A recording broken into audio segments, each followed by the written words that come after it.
Thomas here with Much Props, going to give you another how-to video. Today I am once again building something from the movie Project Hail Mary. I built a miniature Rocky before the actual movie let out based off of like 2 screenshots, and it's by no means accurate, but you should definitely go check out the process that I took to sculpt that thing.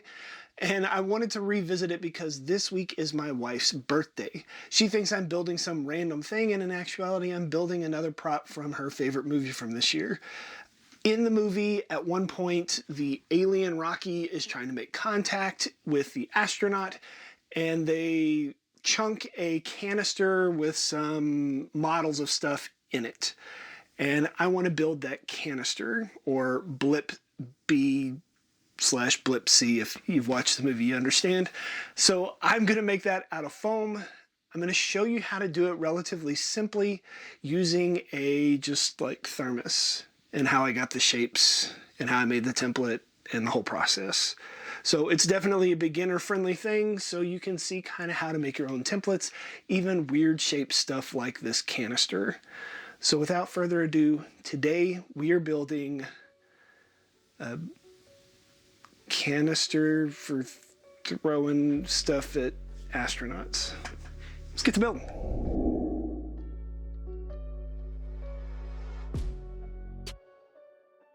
I'm going to keep this video pretty simple with the commentary, so for those of you who are new to foam fabrication, this should explain the process of making your own template as well as making the object. You could obviously try and find patterns that other people have made, but sometimes those don't exist yet, or sit behind a paywall. You could convert Pepakura files if you wanted to, or you could go the low-tech route and use foil and duct tape like I am. The basic concept is to use the foil to make the shape of the object. I used a thermos as my base and built around it so I didn't have to use as much foil. Once you get the shape you like, cover it with one more layer of foil and then cover that with duct tape. I have a full video just dedicated to pattern making that I'll link down in the description below if you want to see various methods and a little more detail on each process.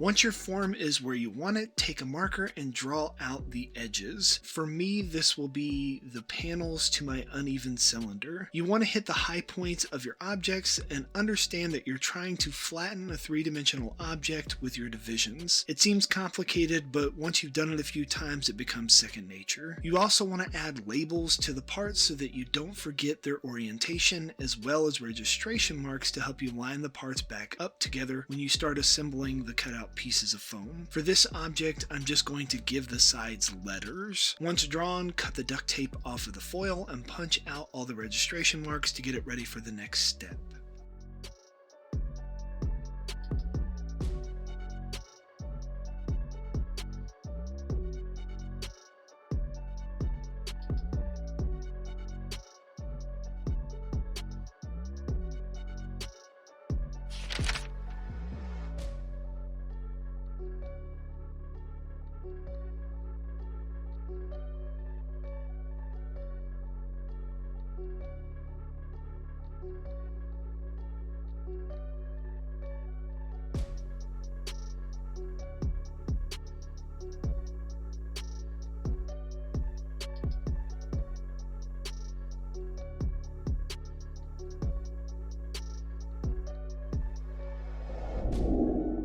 Because I like to share my patterns with viewers of my videos, I transfer the sloppy duct tape pattern to a sheet of poster board, add thicknesses of materials to each part, color edges that may need angle cuts, and add other additional instructions that will help make it clearer for the builder of this object. My patterns are taped to sheets of 8.5 inch by 11 inch sheets of paper and then scanned onto my computer. I convert it to a PDF, add a cover page that explains all the markings, and upload it to my website muchpropstudios.com. My patterns are always free and linked in the description below the videos that they go with.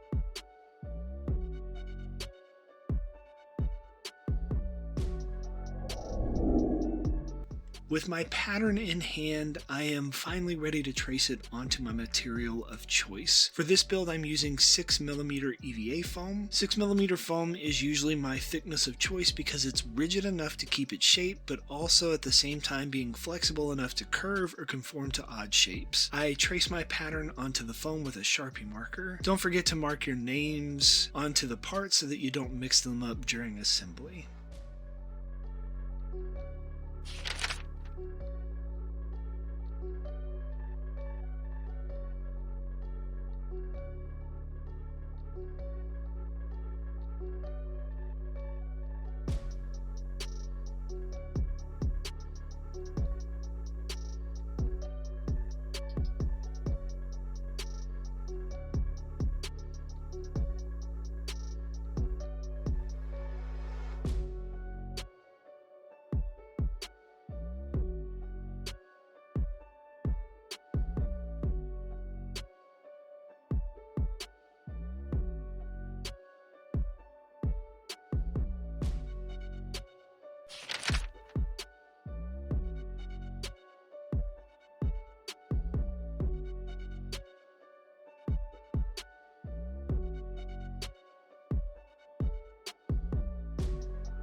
You will notice that I added a blue highlighted edge to 3 of the sides on the side pieces and all of the sides on the top and bottom pieces. On my patterns, this usually means that you need to cut a 45-degree angle cut on the inside of the edge. So you're cutting a wedge underneath the line to give that part of the object an angle. For this object, it will make for cleaner edges and give the canister some angular appearance instead of rounded. I cut it out with a sharp hobby knife. Take caution when using one. A majority of the scars on my hands and most makers come from losing focus for just a split second on repetitive cuts.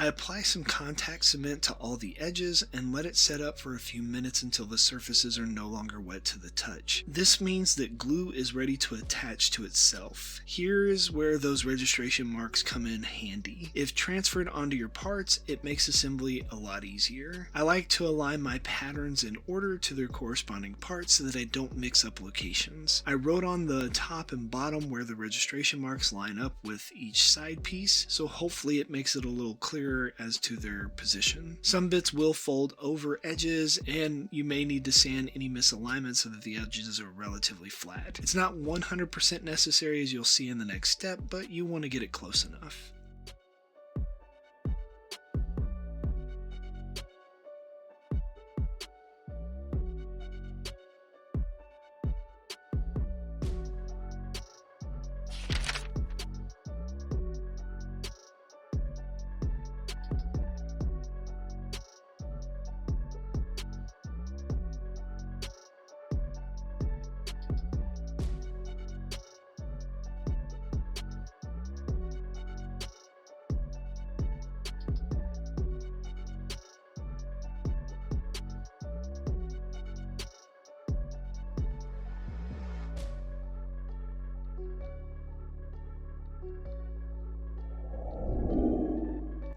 So the object has a bunch of these ridges on it and go off in all different directions as it wraps around the canister. I'm going to use some 4mm EVA strips across the flat surfaces. If you want to be more screen accurate, you could meticulously get screenshots of each side and try to match it exactly. I like to get within the ballpark on my props and not really focus so much on perfection. I decide to put glue on the foam before I cut it out so that I didn't have to try and smear it on a tiny little thin strip. If you take this route, just make sure that you let the glue set up before you start cutting out the strips, otherwise you're just going to smear wet glue all over your ruler. Slather contact cement to a couple of faces at a time on your build and work your way across the pieces, changing the direction of the strips ever so often.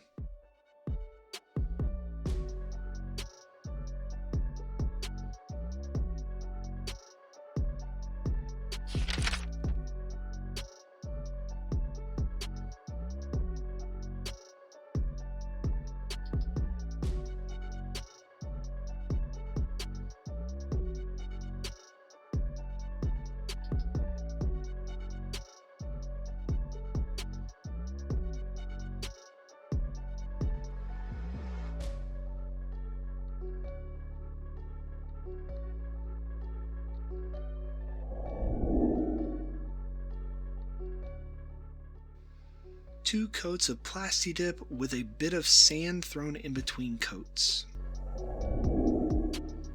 I added sand in between the coats of Plasti-Dip to give it a nice little texture. Now I'm ready to lay down a dirty layer into all the recesses. From the quick images I can see in the movie where the prop shows up on the screen, the metal is not a uniformed color. If you search what color xenonite should be, Google informs you that it's a made-up metal with no set color due to its variations and uses by the aliens. From what I can see, it looks like silver but kind of dirty. So a little bit of brown and black will give me the variations that I need for dry brush later. If you're impatient like me, you could always hit the surface with a heat gun to speed up the drying process.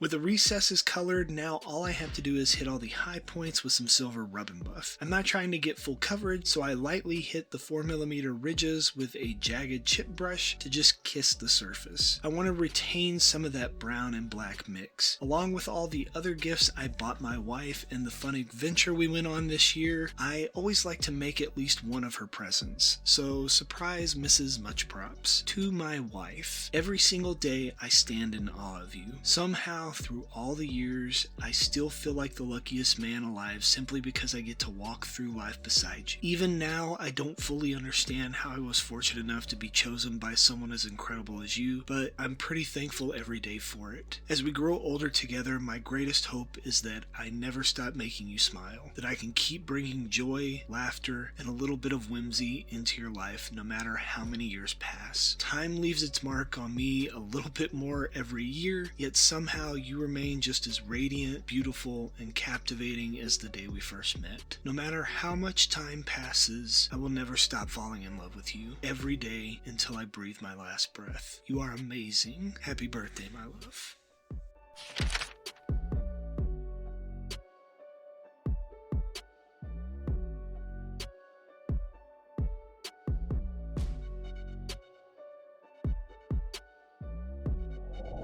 And we are finished. Here is the end result. Overall, I think it turned out pretty good.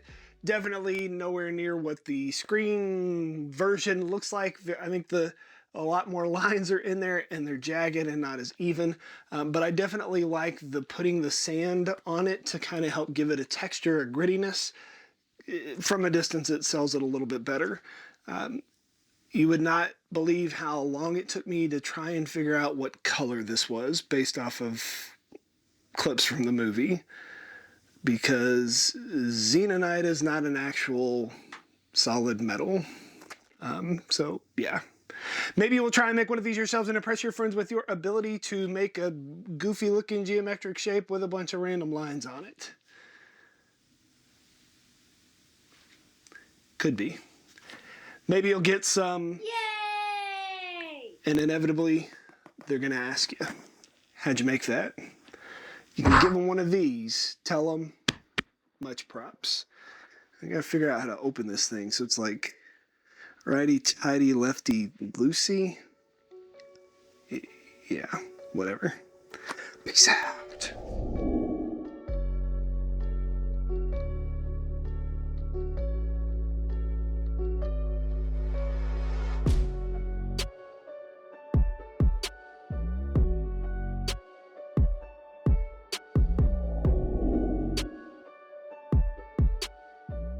If you enjoy what I do here on YouTube and you want to see more builds like this one, please consider joining these awesome people listed here with me over on my Patreon to build a bigger, better, more creative community together.